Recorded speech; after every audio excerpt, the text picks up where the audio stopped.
Reality या multiverse पर based एक इंटरेस्टिंग मूवी, लेकिन इसकी खास बात यह है कि ये एक रियल स्टोरी है। अब आप लोग जरूर सोच रहे होंगे कि रॉकर भाई का क्या दिमाग फिर गया है जो इसको अल्टरनेट रियलिटी भी बोल रहा है और रियल स्टोरी भी कह रहा है ना?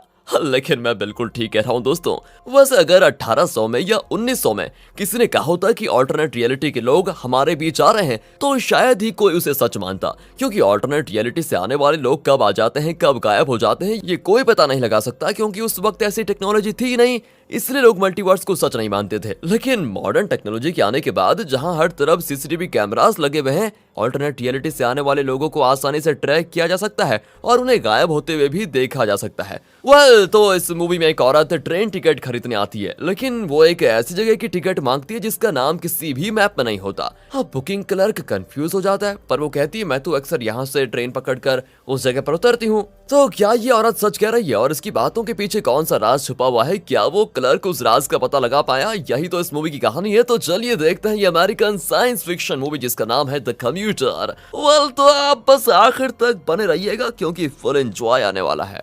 मूवी की शुरुआत अमेरिका में वॉकिंग नाम के एक छोटे से रेलवे स्टेशन में होती है। ये दिख रहा है आपको दोस्तों, ये है अपना एडी जो इस स्टेशन के टिकट ऑफिस में काम करता है। अपने काम में बहुत सिंसियर होने के साथ साथ ये पैसेंजर्स की भी मदद कर लेता है। कोई फॉरेनर यहाँ पर आए और उसे यहाँ के रास्ते पता ना हो तो एडी उनको बढ़िया रास्ता बता देता है। ये देखिए, एक औरत अपने छोटे बच्चे की ट्रॉली सीढ़ियों से उतार नहीं पाती और एक भी इंसान उसकी मदद नहीं करता, सिर्फ अपना एडी उसकी मदद करता है। एडी का एक छोटा सा परिवार है जिसमें उसकी वाइफ है, उसका बेटा है जो एक टीनेजर है, पर बेटा बहुत वायलेंट बिहेव करता है और अक्सर कोई ना कोई मुसीबत खड़ी कर देता है। आज भी उसकी वाइफ कॉल करके कहती है कि बेटे ने कुछ कर दिया, लेकिन एडी वो ड्यूटी टाइम पर बहुत ही स्ट्रिक्ट रहता है और पर्सनल बातें नहीं करना चाहता और कहता है ठीक है वो सब शाम को बात करेंगे, अभी फोन रख लो। फिर वो टिकट काउंटर खोलता है और पैसेंजर्स की वहां पर लाइन लग जाती है। इसी बीच लिंडा नाम की औरत आती है और टिकट मांगती है। एडी कहता है हाँ जगह तो बताइए आप। लिंडा कहती है पहले ये बताइए कि आपका चेहरा इतना उतरावा क्यों है, लाइफ में कोई प्रॉब्लम्स है क्या आपको? वो सिगरेट जलाती है तो एडी कहता है नहीं यहाँ सिगरेट स्मोकिंग अलाउड नहीं है, ये आपके सेहत के लिए भी अच्छा नहीं होगा। वो तुरंत लाइटर बुझाकर कहती है थैंक यू, पर मुझे मैकन हाइट्स के लिए टिकट चाहिए। एडी कहता है मैं यहाँ पर 20 साल से काम कर रहा हूँ और मैकन हाइट्स का मैंने आज तक नाम नहीं सुना, और अगर वो जगह है भी तो यहाँ से कोई ट्रेन वहाँ पर नहीं जाती, इतना तो मैं दावे के साथ कह सकता हूँ। पर लिंडा कहती है अरे क्या बात कर रहे हैं आप, मैं तो अक्सर यहीं से ट्रेन पकड़ कर जाती हूँ और सीधे मैकन हाइट्स उतरती हूँ। एडी भी कंफ्यूज होकर उससे पूछता है अच्छा आप एक काम कीजिए, उस ट्रेन का नंबर या उसकी टाइमिंग तो बताइए कुछ। वो बड़ी तेजी से कहती है अरे मैकन हाइट्स के लिए रोज 3 ट्रेनें जाती हैं, एक तो 9:19 पे, दूसरी दोपहर 1:19 पे और तीसरी 5:19 पे। एडी कहता है नहीं मैडम, इन टाइम्स पर जो ट्रेन आती है वो तो एडन स्टेशन तक जाती है, लेकिन आप जिस मैकन हाइट्स की बात कर रही हैं उस नाम का तो कोई स्टेशन उस ट्रेन के रास्ते में नहीं पड़ता। फिर लिंडा एडी को अपने कंप्यूटर में चेक करने के लिए कहती है। एडी भी अपने मॉनिटर को देखकर मुड़ता है तो लिंडा वहां पर होती नहीं। एडी भी चौंक जाता है कि भाई कहाँ गायब हो गई एकदम से। फिर काम के बाद वो इस बारे में अपने कलीग चार्ल्स को बताता है। वो कहता है यार मैकन हाइट्स ये नाम तो मैंने भी कभी नहीं सुना, मुझे तो लगता है कि कोई औरत आई ही नहीं और ना ही कोई गायब हुआ है, ये सब बस तुम्हारे दिमाग का भ्रम है। अरे तुम बूढ़े हो रहे हो ना, तो हो सकता है तुम्हारी इमेजिनेशन थोड़ा अपने आप काम कर रही हो। अब ये सुनकर एडी भी हंस पड़ता और कहता है बेटा उड़ा लो मेरा मजाक, तुम्हें भी एक दिन बूढ़ा होना पड़ेगा, खैर कल मिलते हैं। कहकर एडी घर के लिए निकल जाता है, पर घर पर पुलिस बैठी होती है क्योंकि एडी के बेटे सैम ने आज अपनी गर्लफ्रेंड को मारा था और उस लड़की ने पुलिस में कंप्लेंट कर दी होती है। एडी फिर किसी तरह पुलिस से बात करके फिलहाल इस मामले को निपटा देता है और कहता है कि आइंदा ये ऐसी हरकत कभी नहीं करेगा, इसका मैं आपसे एक तरफ से प्रॉमिस लेता हूँ। पुलिस भी उसको वार्न करके चली जाती है। एडी अब सैम से पूछता है कि बेटा तुम्हें हर बात पे इतना गुस्सा क्यों आता है, इतना वायलेंट क्यों हो जाते हो तुम? उसका बेटा भी कहता है पापा मुझे खुद नहीं पता मैं इतना वायलेंट क्यों हो जाता हूँ, सब मुझसे डरते हैं पापा। एडी कहता है ठीक है तुम फिक्र मत करो, सब कुछ ठीक हो जाएगा, अब तुम आराम करो। अगली सुबह फिर से लिंडा वहां पर आकर 9:19 को मैकन हाइट्स जाने वाली ट्रेन की टिकट मांगती है। इस बार एडी उसको अंदर बुलाकर बिठाता है और चार्ल्स को भी बुलाता है। वो फिर कल की वही बातें दोहराती है। चार्ल्स पूछता है मैकन हाइट्स क्या बात कर रहे हो, किस तरह की जगह है वो, वहाँ कितने लोग रहते हैं? वो भी कह देती है कितने लोग, वहाँ पर 5000 लोग रहते हैं। अब एडी पूछता है अच्छा एक बात बताइए मैकन हाइट्स जाने के लिए टाइम कितना लगता है? वो बताती है लगभग 27 से 28 मिनट लगते हैं और वहाँ के इंश्योरेंस कंपनी में मैं काम भी करती हूँ। पर आप लोग इतने सवाल क्यों पूछ रहे हो, कोई गड़बड़ है क्या? चार्ल्स फिर उसको अपना सिस्टम दिखाकर कहता है ये देखिए उस ट्रेन के रास्ते में मैकन हाइट्स नाम का कोई स्टेशन ही नहीं है, फिर आप वहाँ पर कैसे जा सकती हैं? अब ये कहकर वो मुड़ते हैं तो लिंडा होती ही नहीं वहां पर। चार्ल्स भी चौंक जाता है कि ये कहाँ गायब हो गई। देखा यही तो मैं कल कह रहा था तुम्हें और तुम हो कि मेरा मजाक उड़ा रहे थे। शायद वो कोई या तो जादूगरनी है या फिर कोई बिच। अब एडी बाहर निकलता है तो वहाँ पर एल्डनिन जाने वाली 9:19 की ट्रेन निकल रही होती है। लिंडा ने इसी ट्रेन का जिक्र किया था कि ये मैकन हाइट्स जाती है। एडी को भी ना सच पता लगाने की चुल मची होती है। वो भी ट्रेन में चढ़ जाता है और लिंडा को ढूंढने लग जाता है, पर वो होती नहीं वहाँ पर एक पैसेंजर बैठा होता है जिसे हम कहेंगे मिस्टर एक्स। इसका आप चेहरा याद रख लीजिए दोस्तों, आगे काम आएगा आपको। वो एडी से पूछता है, क्या हुआ सर, आज टिकट चेकिंग की ड्यूटी है क्या आपकी? एडी ना में जवाब देकर उतर जाता है और विसिल बजाता है तो ट्रेन हो जाती है शुरू। एडी अब घर आता है तो पता चलता है आज तो सैम ने अपनी माँ को यानी एडी की वाइफ को मार दिया है। बड़ा खतरनाक लड़का है यार इनका। एडी भी परेशान होकर उसको एक साइकियाट्रिस्ट के पास लेकर जाता है, लेकिन कंसल्टेशन के दौरान एडी को लगता है कि लिंडा यहाँ पर भी आ गई है। साइकियाट्रिस्ट बताती है, देखिए आपके बच्चे सैम को बचपन से कोई स्ट्रेस है जिसकी वजह से वो हद से ज्यादा वायलेंट हो जाता है। आगे जाकर इसका गुस्सा और वायलेंट और भी बढ़ सकता है, इसीलिए हमेशा इस पर आप नजर रखिएगा। एडी अपने बेटे को लेकर बहुत दुखी हो जाता है क्योंकि यार बच्चा बार बार ऐसी हरकतें करे जिससे बेइज्जत होना पड़े तो दुख तो होता ही है। उस रात वो अपनी वाइफ से पूछता है, तुम्हें हमारी पहली मुलाकात याद है क्या? वो कहती है, अरे क्यों नहीं, तुम ट्रेन में काम करते थे और मैं रोज ट्रेन में सफर करती थी, दोनों की दोस्ती हो गई। पर मुलाकात के 2 महीने के बाद ही मुझे डेट पे बुलाने की हिम्मत तुम्हारी थी सच में। फिर क्या था, शादी हुई और सैम पैदा हो गया। यही तो है हमारी लव स्टोरी का इतिहास। तो अब अगले दिन एडी अपना काम ठीक से नहीं कर पाता क्योंकि घर में उसको सैम की परेशानी खाई जाती होती है, तो यहाँ लिंडा की खाई जाती है क्योंकि लिंडा ने भी उसके दिमाग में सरदर्द करके रखा हुआ है एक मिस्टीरियस औरत बनकर जो बार बार ऐसी जगह की बात कर रही है जो कि मैप में है ही नहीं और ऊपर से गायब भी हो जाती है। यार आज तो मैं सच का पता लगा कर ही रहूंगा, ये सोचकर एडी 9:19 की ट्रेन में चढ़ जाता है। फिर वो अपने फोन पर 28 मिनट का टाइमर सेट कर लेता है क्योंकि लिंडा ने कहा था यहाँ से मैकन हाइट्स जाने में 27 से 28 मिनट लगते हैं। तो आज भी मिस्टर एक्स एडी से पूछता है, अरे आज भी आप टिकट चेक करने आ गए? एडी कहता है, नहीं आज तो मैं खुद एक पैसेंजर हूँ। वो एक विंडो सीट पर बैठ जाता है और बाहर देखने लग जाता है। बाहर लिंडा खड़ी दिखती है उसको। एडी फिर से कंफ्यूज हो जाता है कि ये औरत आखिर है कौन और ये मुझको हर जगह नजर क्यों आ रही है। ट्रेन बहुत दूर जा चुकी थी लेकिन अब तक एक भी स्टेशन नहीं आया होता। टाइमर में लगभग 27 मिनट हो चुके थे लेकिन अब तक मैकन हाइट्स स्टेशन का कोई पता नहीं चला। तभी एडी को बाहर एक सिटी जैसा कुछ दिखाई देता है। इतने में मिस्टर एक्स उठकर दरवाजे के पास जाता है तो दरवाजा अपने आप खुल जाता है। एडी चौंक जाता है कि ट्रेन के चलते दरवाजा खुला कैसे। वो मिस्टर एक्स को वार्न करता है, अरे अरे गिर जाएंगे आप।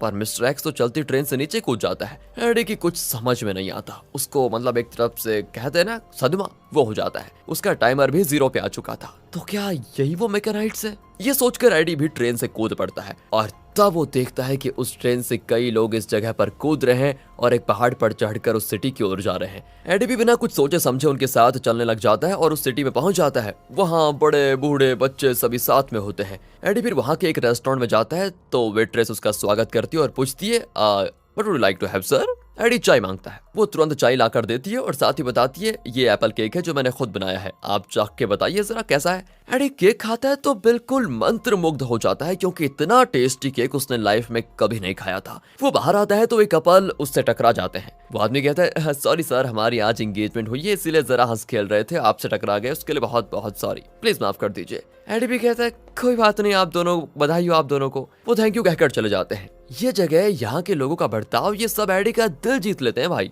यहाँ सब एक तरफ से बहुत ही खुश दिखाई देते हैं। बच्चे पतंग उड़ाकर मजे से खेलते हैं जिसको देखकर एडी का जी थोड़ा हल्का हो जाता है। तब वहाँ पर लिंडा आ जाती है। एडी पूछता है, जरूर ये सब मेरे दिमाग का खेल है राइट? रियल में मेरी जो परेशानियां हैं उनसे छुटकारा पाने के लिए मेरा दिमाग मेरे साथ ही खिलवाड़ कर रहा है और मुझे विश्वास दिलाना चाहता है कि मैं इस खूबसूरत जगह पे हूँ। लिंडा कहती है, अरे आपको कैसे पता ये रियल नहीं है? एडी कहता है, दुनिया में ऐसी कोई जगह होती ही नहीं जहाँ सब खुश रहते हैं, हर किसी न किसी में दुख तो होता ही है। मैं ट्रेन में था कि अचानक लोग ट्रेन से कूदने लगे, मैं भी कूद कर इस जगह पर पहुंच गया। अरे रियल लाइफ में ऐसा होता है क्या? लिंडा भी हंसकर कहती है, ये भी तो रियल है। असल में 9:19 वाली वो ट्रेन आपको ऑल्टरनेट रियलिटी में लेकर आ गई है। यहाँ इंसान वही है लेकिन इस ऑल्टरनेट रियलिटी में उनके कोई दुख नहीं है, सब बड़े खुश हैं। और आप जिस मैकन हाइट्स के बारे में बार बार पूछ रहे थे, यही वो जगह है। शाम को 5:19 को वो वॉकिंग टाउन में जाने वाली ट्रेन आएगी और उसमें आप वापस चले जाएंगे तो आप अपने घर पहुंच जाएंगे। रियलिटी में आपके परिवार में जो दुख है, ऑल्टरनेट रियलिटी में वो नहीं होगा और आप अपने परिवार के साथ खुशी खुशी जी सकेंगे।